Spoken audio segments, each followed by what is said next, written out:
আমরা এই অধ্যায়ে কি শিখলাম? এক্সপেক্টেড রিটার্ন, প্রবাবিলিটি থাকলে, প্রবাবিলিটি না থাকলে, স্ট্যান্ডার্ড ডেভিয়েশন, প্রবাবিলিটি থাকলে, প্রবাবিলিটি না থাকলে, coefficient of variation, expected return এবং স্ট্যান্ডার্ড ডেভিয়েশন এর উপর ভিত্তি করে করেছি। আর এই যে এক্সপেক্টেড রিটার্ন এবং স্ট্যান্ডার্ড ডেভিয়েশন, এদের আবার expected return portfolio, standard deviation portfolio, এই দুইভাবে করা হয় যখন ওয়েট দেওয়া থাকবে, এবং পোর্টফোলিও স্ট্যান্ডার্ড ডেভিয়েশন এবং পোর্টফোলিও এক্সপেক্টেড রিটার্ন চাওয়া হবে। এর বাইরে আমরা করেছি কোভেরিয়ান্স এবং কোরিলেশন, এই আমাদের সারমর্ম। এখন এই সারমর্মের মধ্যে আমরা এই যে দেখো 2 নম্বর অঙ্কটা যদি আমি গতদিন যেটা আলোচনা করছিলাম, গতদিনের আলোচনা থেকেই দেখো, এই অঙ্কের ক্ষেত্রে প্রবাবিলিটি আছে, 2টা কোম্পানির রিটার্ন আছে। এই ক্ষেত্রে এক্সপেক্টেড রিটার্ন আমরা কিভাবে করেছি? সূত্র হচ্ছে expected return equal summation return into probability. মানে রিটার্নের সাথে আমরা প্রবাবিলিটি যতবার আছে গুণ দেব। যেমন এই অঙ্কটার ক্ষেত্রে যখন আমরা এক্স প্রজেক্টের করব, return one 8%, probability one 35, return two 10, probability two 30, return 3 12, probability 3.35। এই 3টা গুণ দেওয়ার সাথে সাথে যোগ করব, সেইটাই হবে কি এক্সপেক্টেড রিটার্ন। ঠিক একইভাবে আমরা ওয়াইটাও করব। এখন সেটা এইখানে ছকে করা যায়। কিভাবে ছকে করা যায়? এই যে প্রথমে রিটার্নটা বসানো হয়েছে, প্রবাবিলিটিগুলো বসানো হয়েছে। আমাদের নিয়ম কি? রিটার্নের সাথে প্রবাবিলিটি গুণ দিতে হবে। এই রিটার্নকে এক্স নামে লেখা হয়েছে, প্রবাবিলিটিকে প্রবাবিলিটি অফ এক্স নামে লেখা হয়েছে। এই 8 এবং 35 গুণ দিলে 0.028 হয়েছে, 10 এবং 30 গুণ দিলে 0.03 হয়েছে, 12 এবং 35 গুণ দিলে 0.042 হয়েছে। এই কলামের যোগফল হবে এক্সপেক্টেড রিটার্ন। কত? 0.10 বা 10%। এরপরে যে কাজগুলো করা হয়েছে এই যে ছকগুলোতে, এইগুলো করা হয়েছে কিসের জন্য? স্ট্যান্ডার্ড ডেভিয়েশনের জন্য। যখন প্রবাবিলিটি থাকবে তখন স্ট্যান্ডার্ড ডেভিয়েশনের সূত্র কি? স্ট্যান্ডার্ড ডেভিয়েশনের সূত্র root over return minus expected return whole square into P. এখানে কোনো ডিভাইডেড বাই n-1 নাই। যদি প্রবাবিলিটি না থাকতো তখন প্রবাবিলিটি গুণ না হয়ে n-1 দ্বারা ভাগ হইতো। এখন এইটার জন্য আমাদের ছকে কি লাগবে? দেখো এই অঙ্কে রিটার্নের জন্য একটা ছক আছে, এক্সপেক্টেড রিটার্ন 10% বেড়েছে, সেটার জন্য আলাদা ছক দরকার নাই। কিন্তু রিটার্ন থেকে এক্সপেক্টেড রিটার্ন বাদ দেওয়ার জন্য এই একটা ছক করা হয়েছে।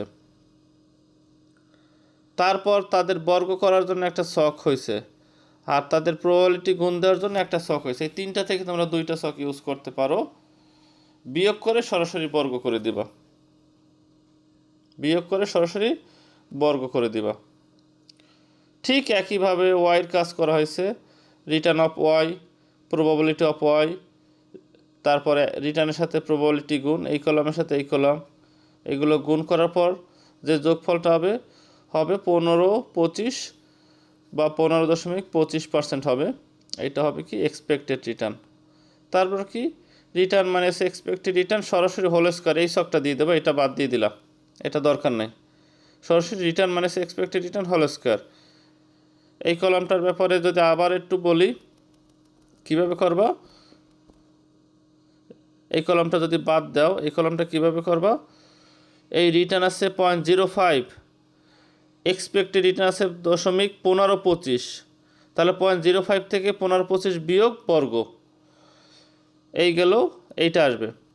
এরপরে 0.10 এইখান থেকে বিয়োগ করবা 15-25 বর্গ করে দেবা, এইটা আসবে। এরপর 0.30 মাইনাস 15-25 বর্গ করে দেবা, এইটা আসবে। এই কলামের পর কি প্রবাবিলিটি গুণ দিতে হবে এই কলামের সাথে। দুইটার কাজ একই, এক্সের ক্ষেত্রেও যা, ওয়াইয়ের ক্ষেত্রেও তা। এতটুকু কাজ করার পরে এইখানে যে মান বের হয়েছে সেইটা রুটের নিচে বসালে, এবং এইখানে যে মান বের হয়েছে সেটা রুটের নিচে বসালেই হয়ে যাবে কি স্ট্যান্ডার্ড ডিভিয়েশন। তাহলে স্ট্যান্ডার্ড ডিভিয়েশনের ক্ষেত্রে প্রবাবিলিটি থাকলে কীরকম সেটা আমরা দেখলাম। এখন একটা অঙ্ক যায় যেখানে প্রবাবিলিটি নাই। আচ্ছা, স্ট্যান্ডার্ড ডিভিয়েশন সূত্রের মানটা বসানোর পরে এখানে আর একটু তো তথ্য ছিল, সেটা আমরা দেখে যাই। দেখো, এখানে স্ট্যান্ডার্ড ডিভিয়েশন চাওয়া হয়েছিল, এক্সপেক্টেড রিটার্ন চাওয়া হয়েছিল, দুইটা আলোচনা করছি।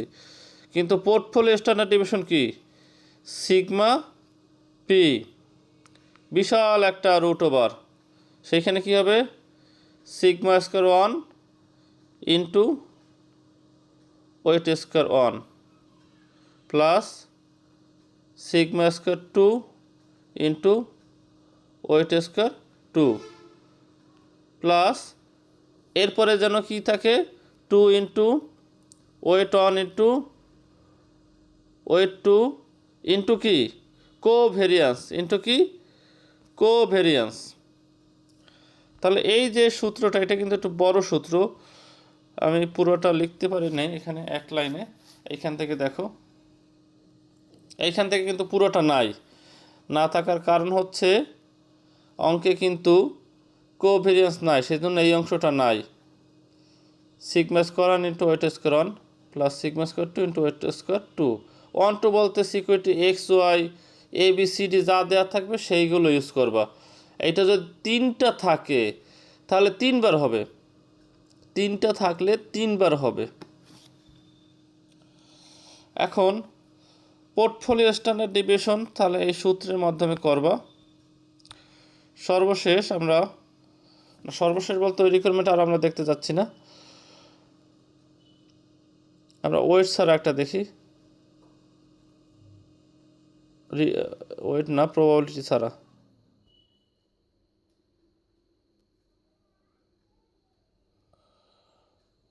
প্রবাবিলিটি ছাড়া অঙ্ক খুব কম, বেশিরভাগ আছে প্রবাবিলিটি দিয়ে।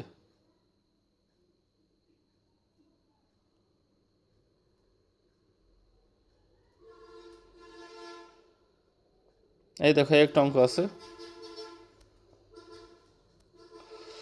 দেখো এইখানে return of two security last 5 years, 5 বছরের তথ্য দেওয়া আছে, রিটার্ন দেওয়া আছে এ এবং বির।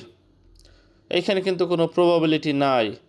From the above information you are required to calculate the following arithmetic mean of two stock. Arithmetic mean মানে expected return, standard deviation, কোভেরিয়ান্স।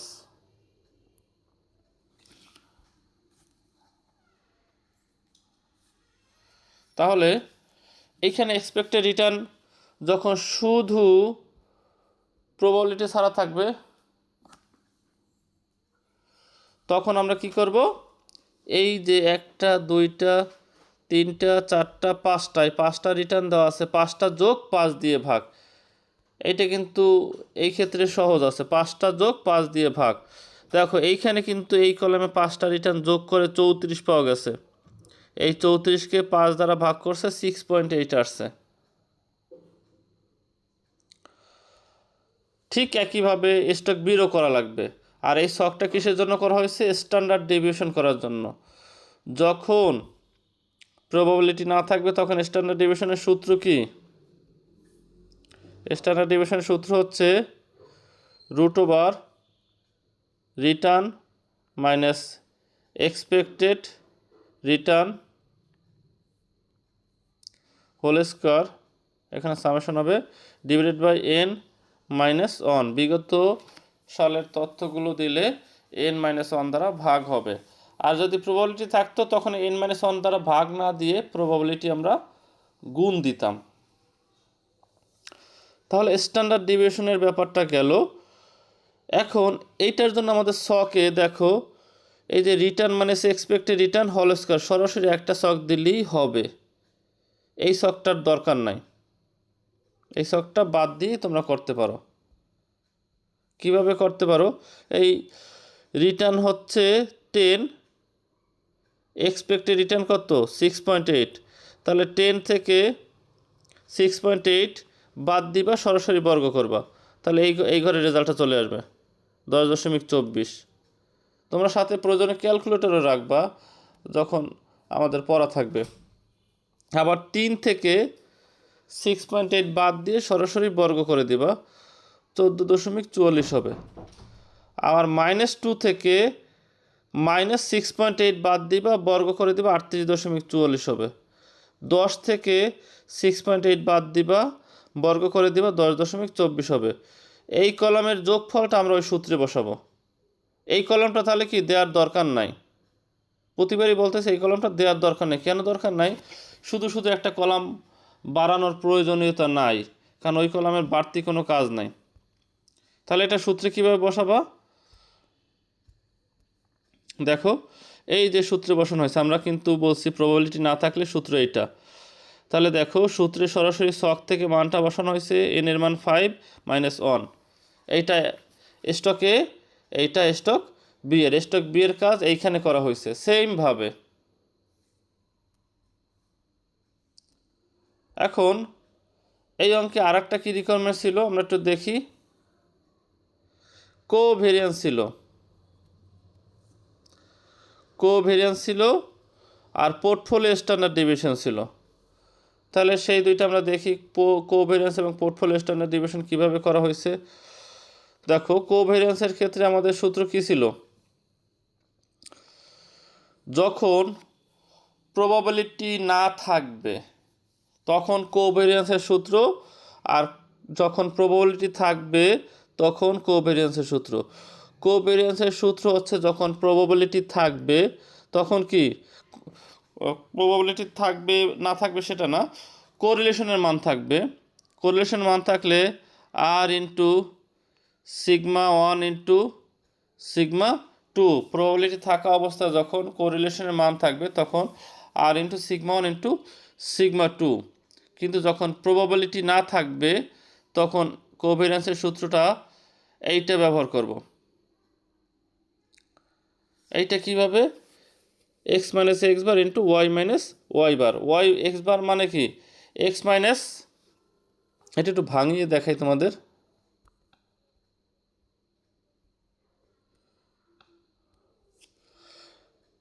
x - x বার, আচ্ছা গতদিন একটা অঙ্ক দেখাইছিলাম সেইটা তোমাদের দেখাই, তাহলে আরও বেশি বুঝতে সুবিধা হবে। আমি হাতে লিখে দিয়েছিলাম সূত্রটা।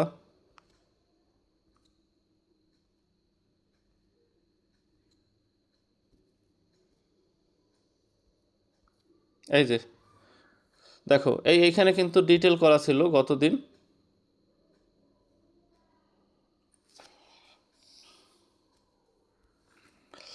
এই যে আমি এখানে লিখে দিয়েছিলাম, ওইখানেও লেখা আছে কোভেরিয়েন্স। কোভেরিয়েন্সের এই সূত্রটাই একটু বড় বড় না, আসলে ছক ছাড়া করতে গেলে একটু বড় বড় দেখায়।